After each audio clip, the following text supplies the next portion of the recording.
Hi there. We will just be showing you a quick rundown on these Department for Education laptops. You might find that if you don't have a laptop at home, you can request one from the school and they can try source you one. In the box you'll get a charger, the laptop itself, and some basic instructions. All the laptops, although it can be different models, are configured in pretty much the same way. So you might get a Toshiba, a Dell or a Geobook. This particular example is a Dell with the power button just located here.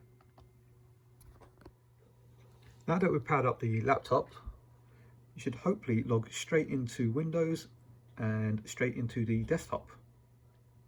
This is the user account, local user.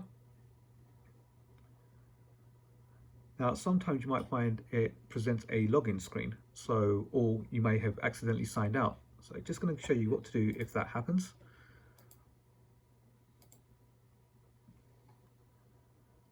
Now you must sign in again with the user account. We'll put this in the description as well.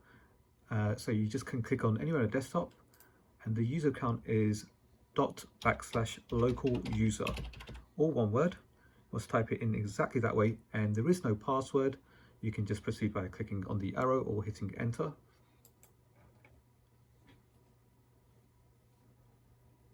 And that will bring you back to the desktop. You cannot log in with your school account, and you cannot add any additional accounts. It's just that one account. Now we'll show you how to join onto your wireless network. So if you look at the bottom right hand corner, you'll see a little globe. Just click on that, and this brings up the available wireless networks in range, and just select your one. Make sure connect automatically is checked, and then hit connect. You just now need to enter your password.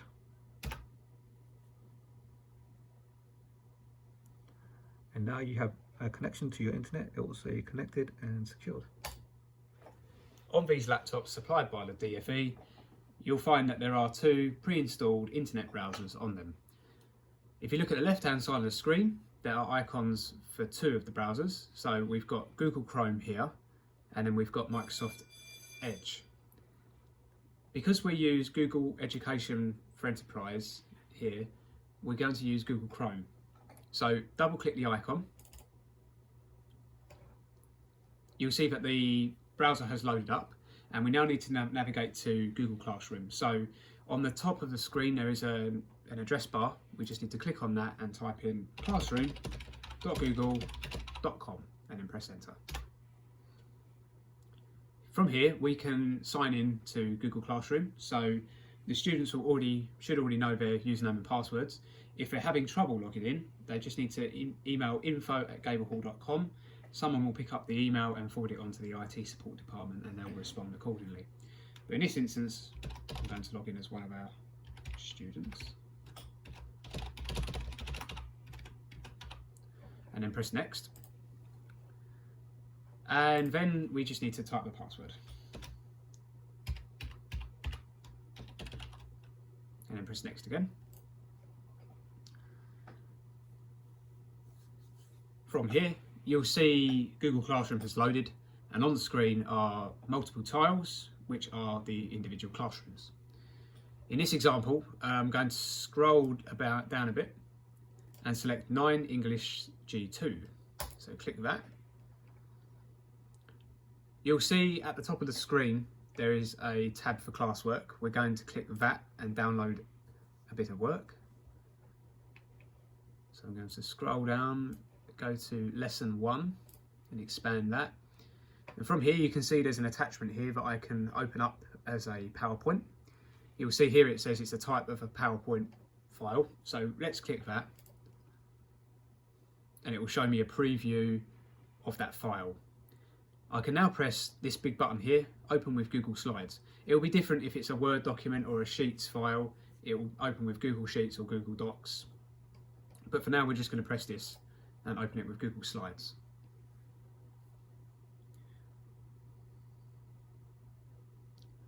It will take a little moment to load the slides on the screen. But as you can see, we can now read and edit this file. And when we also edit the file, it will automatically save every few seconds as well. So there's no need to press file when save. What we have noticed is that some students have been downloading the files or downloading them from elsewhere. And I'll show you that in just a second. And then they're unable to open them with like a Microsoft Office program. Unfortunately, the laptops from the government don't have Microsoft Office loaded onto them. Instead, we are relying on Google Docs to open and edit the files, basically. So in this example, I'll quickly go to File at the top left-hand corner of the screen, and then we'll select Download, and then Microsoft PowerPoint. Now you'll see at the bottom left-hand corner of the screen, it's downloaded already. So if I click that, an error message will come up to say that it cannot open the file because there's nothing installed to open it with. Instead, we need to, if you have that problem where you've got a file and you just can't open it, and it's usually a Microsoft Office file, it's probably best to upload it to the Google Drive area, and then you can click and open it through there, and Google Docs will actually take over and let you open and edit the file.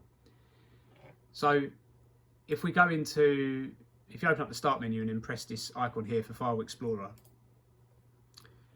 go into the Downloads folder, you'll see that I have the PowerPoint file here and I still can't edit it. There's nothing to install it, open it with.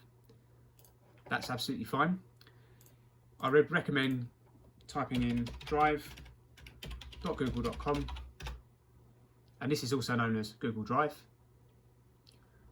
And from here, you can press the new button here on the left-hand side, file upload, head to the Downloads folder. If you don't know where it is, click this PC and then select Downloads, and then find the file you want to open up. So select the file, press open, and you'll see in the bottom right hand corner it will upload the file to Google Drive. We can then either just click the file here or we can scroll and find it, but in this instance I will browse the file. So we have here Lesson 1 Introduction, there's the file. Double click that and it will open up in its own Google Slides window. So just to recap, we've downloaded the file. We couldn't open it locally on the Windows laptop, but instead you can upload it to the Google Drive area and then double click that file, and then Google Docs, i.e. Google Slides in this instance, will take that over and we can make edits where necessary, and it will also save in that same place as well in Google Drive. I'd also like to show you how to join a meeting link for a class. So if we go back to this tab here, the first tab for the classroom, and come out of this and go back to the Stream tab, you'll see this is the front of the class for the English class. Here is the Meet link, and this is in the same location for every class. They're different links, but this is where you can find it every time. It's probably best to do it just after the lesson has started, so only teachers that can actually start the meetings. If the student arrives early to a lesson, they may have an error message that they cannot host a meeting. That is because the teacher hasn't yet entered the meeting room. So if that is the case, just give it a few more minutes and try again. You should then be able to get into the meeting room and you should be good to go. One last thing I'd like to show you is how to split the screen. So when your student is meeting with the teacher on Google Meet, I won't open it now because it won't work, but you can split Chrome into two different windows. So you can have the meeting on one side of the screen and the document on the other.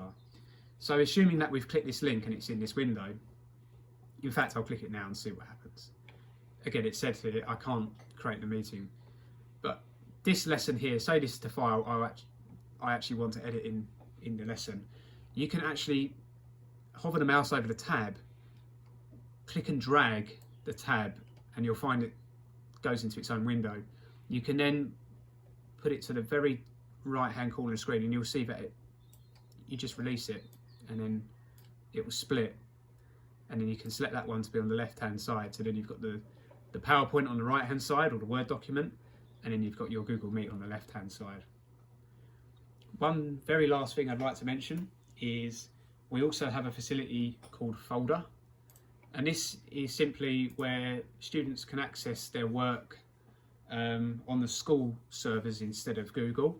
So they've got Google, which is in the cloud. for remote learning. They've also got the school network servers as well. The way they can access this is by browsing to foldr.gablehall.com and then press enter. You'll find you're asked for the username, and this is the username that the student uses when they're inside school for the computers. Press next. They're asked for the password, and again this will be the password that they use for the computers at school, and then press sign in. And here you'll see that they've got their H drive and the global drive. And the benefit of this system is if they've left any files on their network drive, and they're obviously at the moment they might not be able to come into school, they can just click the H drive, download the files or edit them or open them, and also upload files to their network drives as well from here, which is quite a good cool tool to use. Once they've finished, you can click the icon on the top right hand corner of the screen where the name is, and then select sign out. And that's it. Thank you ever so much. Some commonly asked questions that we've been receiving so far is, can they install any other browsers or programs? The answer to that is unfortunately no.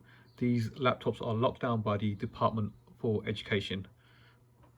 And another question that we keep getting asked is about these applications here, Word, PowerPoint, Excel. Now this isn't Microsoft Office installed on the laptop. This is actually Office 365, an online resource. The school unfortunately does not supply Office 365 accounts. So when you click on one, it will ask you to sign in. Now, if you have your own account, you can go ahead and try logging in with that account. However, as we've shown earlier in the video, you do not need to use this, as you can use Google Docs to open up Word, Excel, PowerPoint. There's a Google Doc program that will open up all of those. Thank you.